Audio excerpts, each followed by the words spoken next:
Video 19 of the master course Quantum Chemistry of Molecular Electromagnetic Properties. The topic of this lecture is the off-diagonal hypervirial theorem.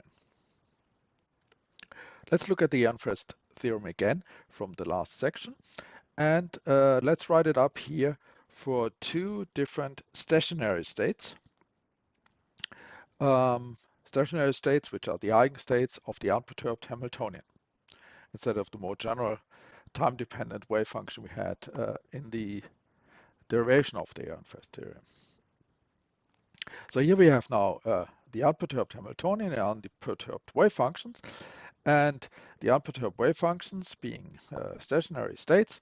The time dependence is just this time-dependent phase factor, where here we have the Hamiltonian or the energies, the eigenenergies, the energies of these states of the system. Now, if we insert here on the right-hand side, here in the expectation value of the commutator, these states, then we can let the Hamiltonian apply to the wave function, which gives us here either in the bra or in the ket, which gives us the energies of these states, which means that we end up with having here the difference between the two energies of those states and a transition moment between the two states and the operator P. Now, if the two states m and n are the same, so m is equal to n, then we can conclude a few things. First of all, if m is equal to n, then this becomes 0. And well, this is the right-hand side of this equation, which is equal, of course, to the other formulation of the right-hand side. So we can see that the expectation value of the commutator of our operator P with the unperturbed Hamiltonian, and here we have the unperturbed, not time-dependent wave function anymore, is equal to 0. We could also sort of looked at it in a different way, because if these are the time-dependent but unperturbed wave functions, and as I said, we can use write it up like this, where we have here the phase factors. If m and n are the same, then we have the same phase factor, and the phase factor in the bra and cancels then the phase factor in the ket, which means that this expectation value here becomes time independent, and then of course the time derivative is 0. Again, showing that the right-hand side here, the expectation value of a time independent wave function with the commutator of the Hamiltonian is then going to be 0, which is called the hypervirial theorem.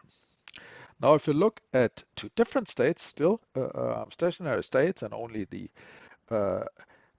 time-independent part of that wave function, so we have a state m and n, then we can see that what we already have used here, that the transition moment of the commutator of an operator with a Hamiltonian is actually equals to the transition moment of that operator alone multiplied by the energy difference between the two states.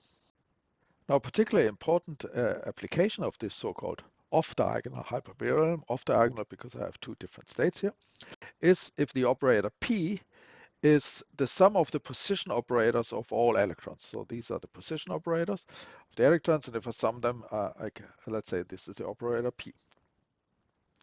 Well, we can show, we know that the commutator between the sum of the position vectors of the electrons and the unperturbed Hamiltonian is actually the sum of the canonical momentum operators of all the electrons. So it's a total canonical momentum operator of the electrons multiplied with these IH bar divided by the mass of the electrons.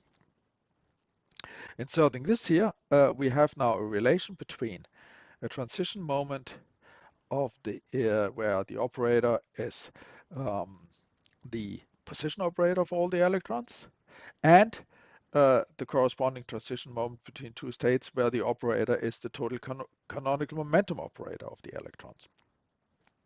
And the relation is that one has to multiply the transition moment with this position vector operator by the energy difference in order to get the corresponding transition moment with the total canonical momentum operator.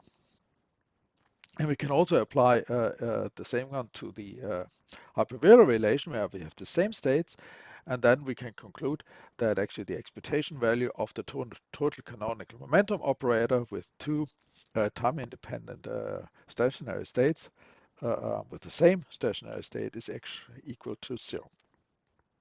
Later on in part 2, we will come back to this relation here, and we will call this transition moment, where we have as the operator the sum of the position operators of all the electrons. We will call this to be the length representation of a transition moment, and this one where we have the canonical momentum operator in it, we will call the velocity representation.